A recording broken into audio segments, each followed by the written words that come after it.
Hello everyone, welcome to Chandigarh educators. My name is Munish Rajput और आज हम डिस्कस करेंगे HPSSC का जेई इलेक्ट्रिकल का पेपर जिसका पोस्ट कोड है 912 और ये लास्ट एग्ज़ाम था जेई इलेक्ट्रिकल का जो कि HPSSC ने कंडक्ट करवाया था। तो स्टार्ट करते हैं। First question, the temperature coefficient of a resistance of a doped semiconductor is. पहले देख लेते हैं कि डोपिंग का क्या मतलब होता है। डोपिंग का मतलब होता है कि किसी भी प्योर सेमीकंडक्टर में इम्प्योरिटीज़ ऐड करना।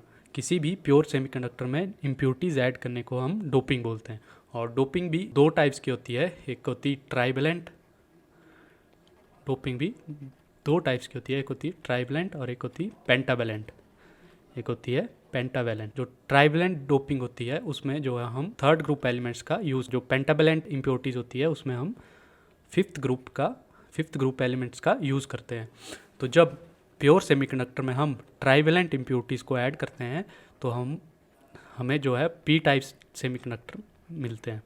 जब हम प्योर सेमीकंडक्टर में जो ट्राइवेलेंट इम्प्योरिटीज़ ऐड करते हैं तो हमें पी टाइप सेमीकंडक्टर मिलते हैं, और जब हम प्योर सेमीकंडक्टर में पेंटावेलेंट इम्प्योरिटीज़ ऐड करते हैं तो हमें एन टाइप सेमीकंडक्टर मिलते हैं।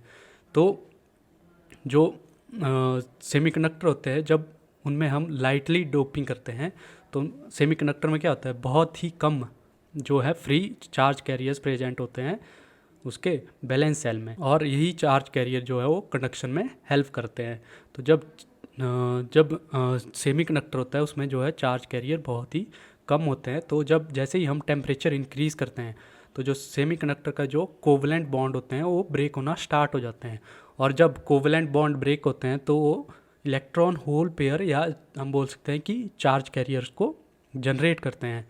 तो जैसे जैसे हम टेम्परेचर इंक्रीज़ करते रहते हैं वैसे वैसे कोवलेंट बॉन्ड ब्रेक होते रहते हैं और चार्ज कैरियर्स इंक्रीज़ होते रहते हैं। तो चार्ज कैरियर्स भी इंक्रीज़ होते रहते हैं। तो मतलब अगर चार्ज कैरियर इंक्रीज़ हो रहे हैं तो मतलब उसमें कंडक्शन इंक्रीज़ हो रही।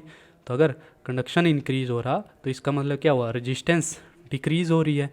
तो हम यहाँ से क्या बोल सकते हैं कि टेम्परेचर इंक्रीज़ होने के साथ साथ क्या हो रहा है, रेजिस्टेंस डिक्रीज़ हो रहा है। तो इसलिए हम इसे क्या बोलेंगे कि इसका जो टेम्परेचर कॉफिशिएंट है वो क्या है, नेगेटिव है। इसका टेम्परेचर कॉफिशिएंट क्या है, नेगेटिव है। अगर सेम हम बात करें कि हैविली डोप्ड सेमीकंडक्टर की, जब सेमीकंडक्टर में हम बहुत ज़्यादा डोपिंग कर दे तो ऑलमोस्ट वो किसकी तरह, कंडक्टर की तरह बिहेव करना स्टार्ट कर देता है। मतलब उसमें बहुत ज़्यादा चार्ज कैरियर्स प्रेजेंट होते हैं, उसके बैलेंस सेल में बहुत ज़्यादा चार्ज कैरियर प्रेजेंट होते हैं। तो जैसे ही हम क्या करते हैं, टेम्परेचर इंक्रीज़ करते हैं, तो टेम्परेचर इंक्रीज़ करने की वजह से जो चार्ज कैरियर होते हैं वो आपस में टकराना स्टार्ट कर जाते हैं, मतलब इंटरमॉलिक्यूलर कोलिजन होना स्टार्ट हो जाता है। तो इसलिए वो जो चार्ज कैरियर हैं वो अच्छे से फ्लो नहीं कर पाते, मतलब कंडक्शन अच्छे से नहीं हो पाता। तो मतलब जब हैविली डोप्ड सेमीकंडक्टर हो तो हम जब टेम्परेचर इंक्रीज़ करते हैं तो इंटरमॉलिक्यूलर कोलिजन की वजह से जो कंडक्शन जो है वो कम हो जाती है। तो कंडक्शन कम होगी मतलब उसकी क्या होगी, रेजिस्टेंस इंक्रीज़ होगी। तो हम यहाँ से क्या बोलते हैं कि टेम्परेचर इंक्रीज़ करने के साथ क्या हो गया, रेजिस्टेंस भी इंक्रीज़ कर रहा हो है। तो उसका जो टेम्परेचर कॉफिशिएंट होगा वो क्या होगा, पॉजिटिव होगा। उसका टेम्परेचर कॉफिशिएंट क्या होगा, पॉजिटिव होगा। तो जो टेम्परेचर कॉफिशिएंट होता है डोप्ड सेमीकंडक्टर का वो डिपेंड करता है उसके में कितने डोपिंग की गई है। तो इसका आंसर क्या हो जाएगा, D. Question number second, reverse saturation current in a germanium diode is of the order of. तो जो रिवर्स सैचुरेशन करंट होता है जर्मेनियम में वो होता है 1 माइक्रो एम्पियर के ऑर्डर का, और यही मेन रीज़न है कि हम सिलिकॉन को जर्मेनियम की जगह ज़्यादा प्रेफर करते हैं। वैसे देखा जाए अगर तो जर्मेनियम की जो मूवेबिलिटी है वो सिलिकॉन से ज़्यादा है और एनर्जी गैप भी कम है, बट इसकी जो टेम्परेचर विथस्टैंड कैपेबिलिटी है वो सिलिकॉन से कम है। जैसे सिलिकॉन की कितनी है, 200 डिग्री सेल्सियस, और जर्मेनियम की कितनी है, 100 डिग्री सेल्सियस। अब वहीं अगर लीकेज करंट की बात करें तो जर्मेनियम का लीकेज करंट है वो माइक्रो एम्पियर की रेंज में है, बट सिलिकॉन का जो लीकेज करंट है वो नैनो एम्पियर की रेंज में है। मतलब सिलिकॉन में जो लीकेज करंट है वो जर्मेनियम की कंपैरेटिवली कम है। तो इसलिए हम सिलिकॉन को ज़्यादा प्रेफर करते हैं। क्वेश्चन नंबर 3, ट्रांसफॉर्म, तो जो ट्रांसफॉर्मर है वो ट्रांसफॉर्म करता है वोल्टेज और करंट को। मतलब फॉर एग्जांपल अगर स्टेप डाउन ट्रांसफॉर्मर है तो स्टेप डाउन ट्रांसफॉर्मर क्या करता है, हाई वोल्टेज को लो वोल्टेज में ट्रांसफॉर्म करता है, और स्टेप अप ट्रांसफॉर्मर क्या करता है, लो वोल्टेज को हाई वोल्टेज में ट्रांसफॉर्म करता है। और बाकी quantity like power, frequency, flux, EMF पर टर्न, ये सारी क्वांटिटी क्या होती है ट्रांसफॉर्मर में कांस्टेंट होती है। ये सारी क्वांटिटी ट्रांसफॉर्मर में कांस्टेंट होती है। तो जो ट्रांसफॉर्मर होता है वो सिर्फ और सिर्फ वोल्टेज और करंट को ट्रांसफॉर्म करता है। Next question number 4, the core flux in transformer depends mainly on. तो जो ट्रांसफॉर्मर का जो कोर फ्लक्स है वो डिपेंड करता है, जैसे हमें पता है कि ट्रांसफॉर्मर में इंड्यूस ईएमएफ का फॉर्मूला क्या होता है, 4.44 F इंटू एन इंटू 5। तो यहाँ से हम देख सकते हैं कि जो फ्लक्स जो है वो किस किस पे डिपेंड कर रहा है। तो यहाँ से हम देख सकते हैं कि फ्लक्स जो है वो वोल्टेज पे डिपेंड कर रहा है और फ्रीक्वेंसी पे डिपेंड कर रहा है। तो क्वेश्चन नंबर 4 का आंसर क्या हो जाएगा, supply voltage and frequency, supply voltage and frequency. Question number 5, 250 kVA 11,000 volt 400 volt and 50 hertz single phase transformer has 80 turns on the secondary, what is the maximum value of flux। तो flux की maximum value पूछी है। तो transformer में हमें induce EMF का formula पता है, क्या होता है, E = 4.44 F into N into 5। और ये जो फ्लक्स होता है ये क्या होता है, मैक्सिमम फ्लक्स होता है। तो हमें मैक्सिमम फ्लक्स की वैल्यू पूछी है, तो ये क्या आ जाएगा, E/4.44 F इंटू एन। और यहाँ पे हमें क्या दिया है, सेकेंडरी की टर्म्स दिए हैं, तो हम वोल्टेज भी किसकी, सेकेंडरी की ही लेंगे। तो क्या आ जाएगा, E की वैल्यू क्या आ जाएगी 400 अपॉन 4.44, और फ्रीक्वेंसी हमें दी गई है 50 हर्ट्ज़, और नंबर ऑफ टर्न्स दिए गए हैं 80। तो जब हम इसे सॉल्व करेंगे तो इसका आंसर क्या आ जाएगा, 22.5 मिली वेबर, 22.5 मिली वेबर। तो इसका आंसर क्या हो जाएगा, क्वेश्चन नंबर 5 का आंसर क्या हो जाएगा, C. Question number 6, single phase transformer when supplied from 220 volt 50 hertz has eddy current loss of 50 watt if the transformer is connected to a voltage of 330 volt 50 hertz, the eddy current loss will be. तो eddy current loss पूछा है हमसे। तो जो AD current loss होता है उसका formula क्या होता है, K into B square F square T square. तो जो यहाँ पे K क्या है, K is eddy current loss constant, B is maximum flux density, F is frequency और T इज़ थिकनेस। तो इसमें भी दो केस बनते हैं। फर्स्ट केस होता है जब B/F रेशो जो है वो कांस्टेंट होती है, जब B/F ratio is constant. And second case is when B/F ratio is not constant, when B/F ratio is not constant. तो क्वेश्चन में देखते हैं कि कौन सा केस बन रहा है। तो फर्स्ट, जब हमने ट्रांसफार्मर को 220 वोल्ट और 50 हर्ट्ज की सप्लाई के साथ कनेक्ट किया तो B/F रेशो क्या आ जाएगी, 220/50। तो ये कितना आ जाएगा, 4.4। और जब हमने ट्रांसफार्मर को 330 वोल्ट और 50 हर्ट्ज की सप्लाई के साथ कनेक्ट किया तो उस टाइम जो है B/F रेशो कितनी आ जाएगी, 330/50, और A आ जाएगी 6.66। तो यहाँ से हम देख सकते हैं कि जो B/F रेशो है वो कांस्टेंट नहीं है। तो जब B/F रेशो कांस्टेंट नहीं होती है तो जो एडी करंट लॉस होता है वो डायरेक्टली प्रोपोर्शनल होता है वोल्टेज के स्क्वायर के। मतलब जब B/F रेशो कांस्टेंट नहीं होती है तो एडी करंट लॉस जो है वो फ्रीक्वेंसी के इंडिपेंडेंट हो जाता है और वो सिर्फ और सिर्फ वोल्टेज के स्क्वायर पे डिपेंड करता है। तो यहाँ से क्या आ जाएगा, जो एडी करंट लॉस है वो किस पे डिपेंड करेगा, सिर्फ और सिर्फ वोल्टेज के स्क्वायर पे। तो हमारे पास क्या रिलेशन आ जाएगा, P1 आ जाएगा V1 स्क्वायर के बराबर और P2 क्या आ जाएगा, V2 स्क्वायर के बराबर। तो एडी करंट लॉस हमें फर्स्ट केस में दिया है कितना, 50 वॉट, और फर्स्ट केस में जो वोल्टेज है वो कितनी है, 220 वोल्ट, और सेकंड केस का एडी करंट लॉस हमें फाइंड आउट करना है। और सेकंड केस के लिए जो वोल्टेज दी गई है वो दी गई है 330 वोल्ट। तो जब हम इसे सॉल्व करेंगे तो हमारे पास जो एडी करंट लॉस है वो आ जाएगा, हमारे पास जो एडी करंट लॉस है वो आ जाएगा 112.5 वाट, 112.5 वाट। तो इसका आंसर क्या हो जाएगा? B. Question number 7, the phasor diagram of a transformer on load can be drawn only if we know. तो फेजर डायग्राम को ड्रॉ करने के लिए हमें क्या क्या ज़रूरत होगी? तो ये ट्रांसफॉर्मर की ऑन लोड पे फेजर डायग्राम है। ये यूनिटी पावर फैक्टर के लिए है, ये लैगिंग पावर फैक्टर के लिए है और ये लीडिंग पावर फैक्टर के लिए है। तो फेजर डायग्राम को ड्रॉ करने के लिए हमें जो ट्रांसफॉर्मर का जो इक्विवेलेंट सर्किट के जो भी पैरामीटर होंगे उनके बारे में पता होने चाहिए, और लोड करंट के बारे में भी पता होनी चाहिए, और लोड का जो पावर फैक्टर है उसके बारे में भी पता होना चाहिए। तो 7th का आंसर क्या हो जाएगा? All of these. Question number 8, the percentage resistance and reactance of a transformer are 2% and 4% respectively at full load 0.8 power factor lagging the approximate voltage regulation is. तो जो परसेंटेज वोल्टेज रेगुलेशन का formula होता है वो क्या होता है? Percentage R cos phi, percentage R cos phi plus minus percentage X sine phi, plus minus percentage X sine phi. तो ये बीच में जो प्लस होता है ये होता है जब हमें लैगिंग लोड दिया गया हो, और हम माइनस जब तब लगाते हैं जब हमें लीडिंग लोड दिया गया हो। तो क्वेश्चन में हमें दिया गया है लैगिंग लोड, तो हमारा वोल्टेज रेगुलेशन का फॉर्मूला क्या हो जाएगा?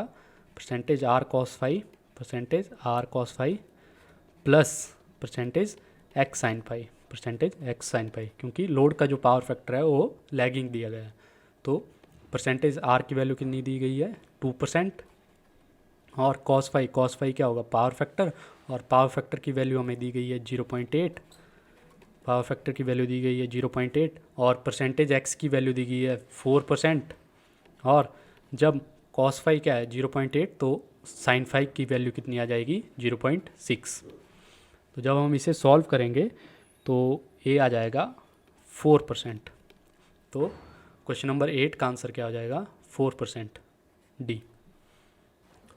Question number 9, the transformer efficiency will be maximum at a power factor of. तो जो ट्रांसफॉर्मर हो या कोई भी मशीन हो तो मैक्सिमम एफिशिएंसी जो है हमें यूनिटी पावर फैक्टर पे ही देता है। तो क्वेश्चन नंबर 9 का आंसर क्या हो जाएगा? B. Question number 10, the all day efficiency of a distribution transformer will be high with low. तो जो ट्रांसफॉर्मर होता है उसमें दो टाइप्स के लॉसेज होते हैं। फर्स्ट इज़ आयरन लॉस और सेकंड इज़ कॉपर लॉस।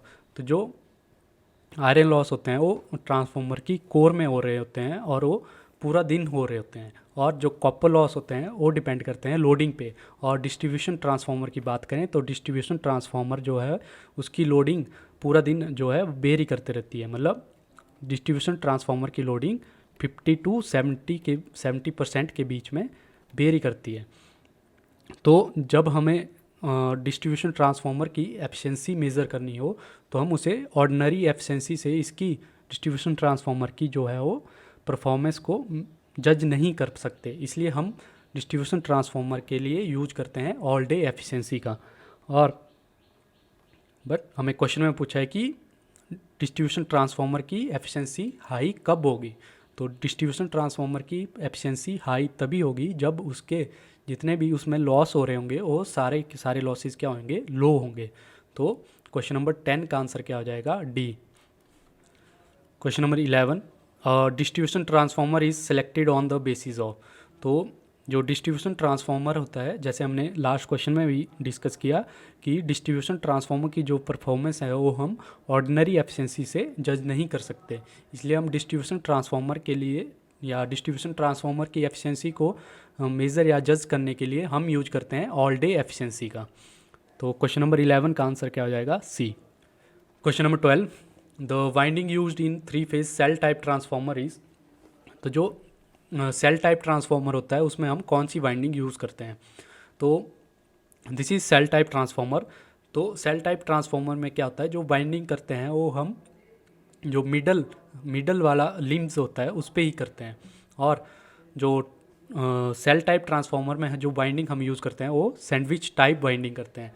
तो सैंडविच टाइप वाइंडिंग में क्या होता है कि हम जो है पहले लो वोल्टेज की वाइंडिंग करते हैं, फिर उसके ऊपर हाई वोल्टेज की वाइंडिंग करते हैं। और जो लो वोल्टेज की वाइंडिंग होती है उसे हम नियर टू कोर रखते हैं, ताकि जो हमें इंसुलेशन की रिक्वायरमेंट हो कम हो, क्योंकि जो इंसुलेशन जो है वो डायरेक्टली प्रोपोर्शनल होती है वोल्टेज के।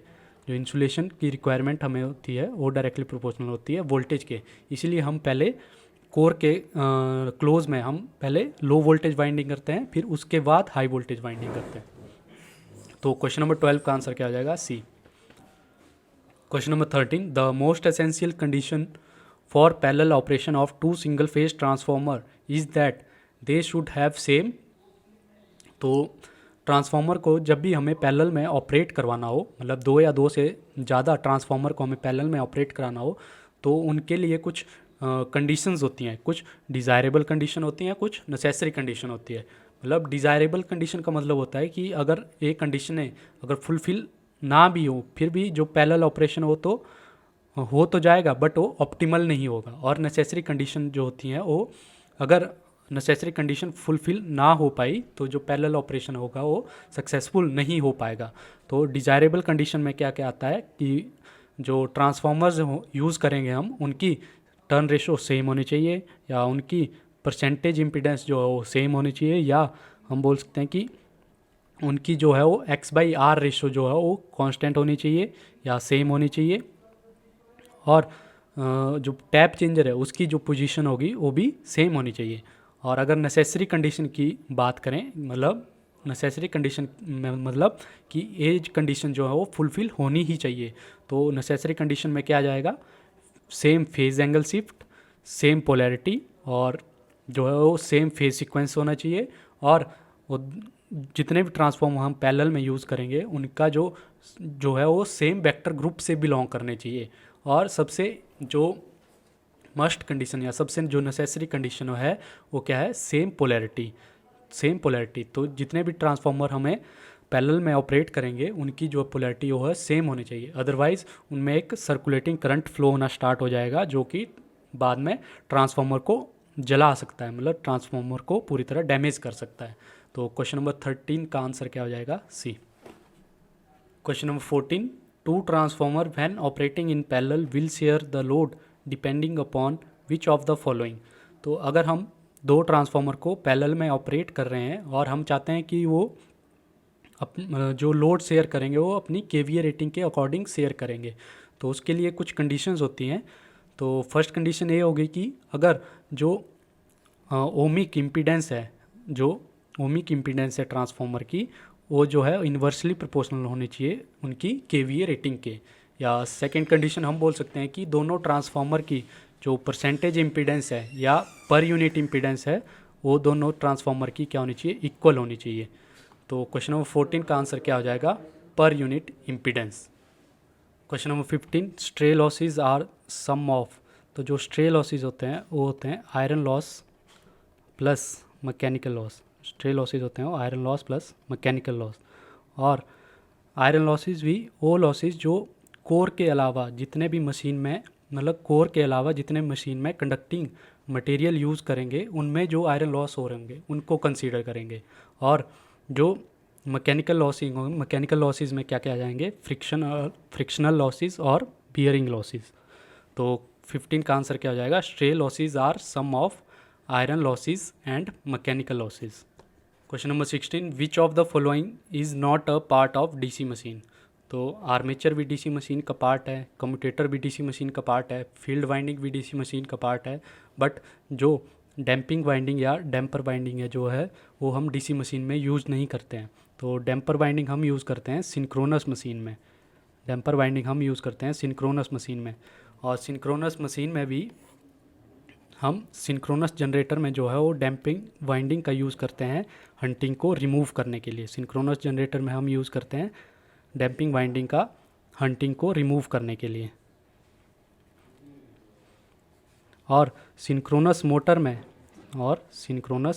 मोटर में जैसे कि हमें पता है synchronous motor is not a self starting motor. तो सिंक्रोनस मोटर में जो डैम्पर वाइंडिंग का यूज़ हम करते हैं मोटर को स्टार्ट करने के लिए, मोटर को स्टार्ट करने के लिए। तो क्वेश्चन नंबर 16 का आंसर क्या हो जाएगा? D, damping winding. Question number 17, what are slot wedges in a DC machine made of? तो जो स्लॉट वेजेस होते हैं वो जो है स्लॉट्स में जो वाइंडिंग करते हैं उनको होल्ड करने के लिए यूज़ करते हैं, और ये जो स्लॉट वेजेस हैं ये बने होते हैं सिलिकॉन स्टील के। Question number 18, 4 pole generator with 16 coil has a 2 layer lap winding, the pole pitch is. तो जो पोल पिच क्या होती है? दो कंसेक्टिव पोल के बीच का जो पेरिफेरल डिस्टेंस होता है उसे हम पोल पिच बोलते हैं। Suppose this is 4 pole machine, north south. तो जो दो कंसेक्टिव पोल के बीच का जो पेरिफेरल डिस्टेंस होगा उसे हम पोल पिच बोलते हैं, और ये जो डिस्टेंस होता है ये हमेशा 180 डिग्री इलेक्ट्रिकल होता है, 180 डिग्री इलेक्ट्रिकल होता है। और पोल पिच को हम ये भी बोल सकते हैं कि स्लॉट्स, पोल पिच को हम स्लॉट्स पर पोल भी बोल सकते हैं, स्लॉट्स पर पोल। तो क्वेश्चन में हमें दिया गया है कि पोल्स कितने हैं? 4 पोल हैं और 16 कॉइल्स हैं और 2 लेयर लैप वाइंडिंग है। तो 16 कॉइल्स हैं, तो 16 कॉइल्स का मतलब क्या है कि कितनी कॉइल साइड्स हो जाएंगी? 16 इंटू 2, मतलब एक कॉइल में उसकी 2 कॉइल साइड्स होती हैं। तो 16 इंटू 2 कितना हो जाएगा? 32। तो मतलब इसमें कितनी है? 32 कॉइल साइड्स। तो सपोज ये क्या है? स्लॉट्स,